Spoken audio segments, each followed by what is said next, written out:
They came when Gul'dan called them, those who had willingly, nay, eagerly, sold their souls to the darkness. Once they, like Gul'dan, had been deeply spiritual beings. Once they had studied the natural world and the orc's place in it.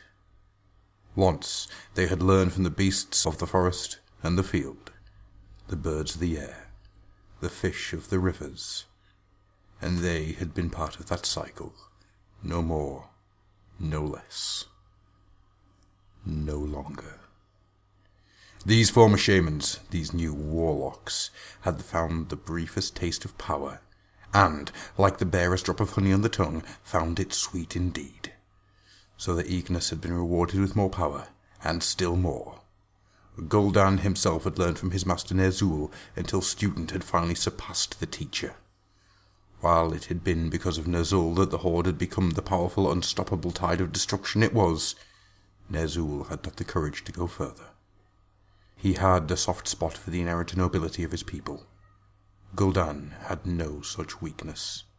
The Horde had slain all there was to slay in this world. They were lost with no outlet for their bloodlust, and were turning on one another, clan attacking clan in a desperate attempt to assuage the brutal longings that flamed in their hearts. It was Gul'dan who found a fresh target, upon which to focus the Horde's white-hot need to slaughter. Now they would soon venture into a new world, filled with fresh and easy, unsuspecting prey. The bloodlust would rise to a fever pitch, and the wild Horde needed a council to guide them. Gul'dan would lead that council.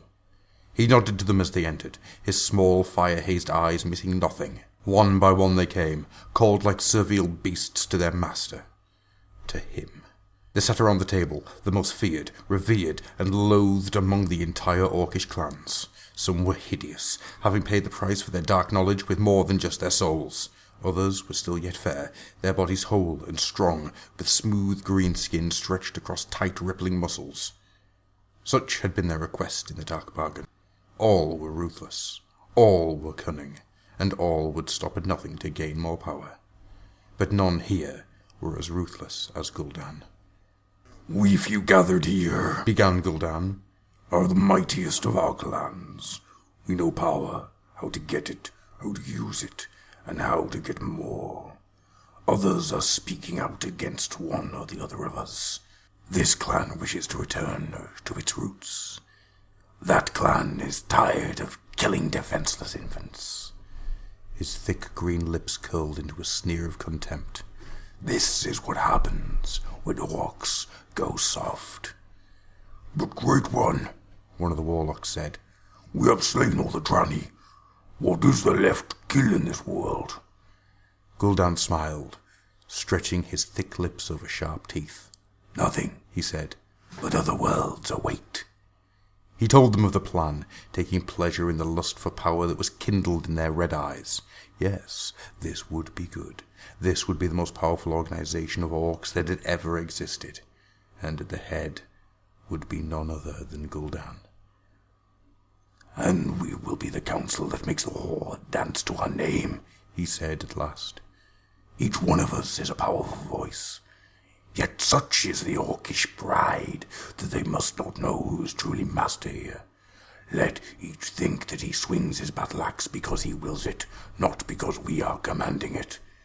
We will stay a secret. We are the walkers in the shadow, the power that is all the more potent for its invisibility. We are the Shadow Council, and none shall know of our strength." And yet one day, and that day soon, some would know.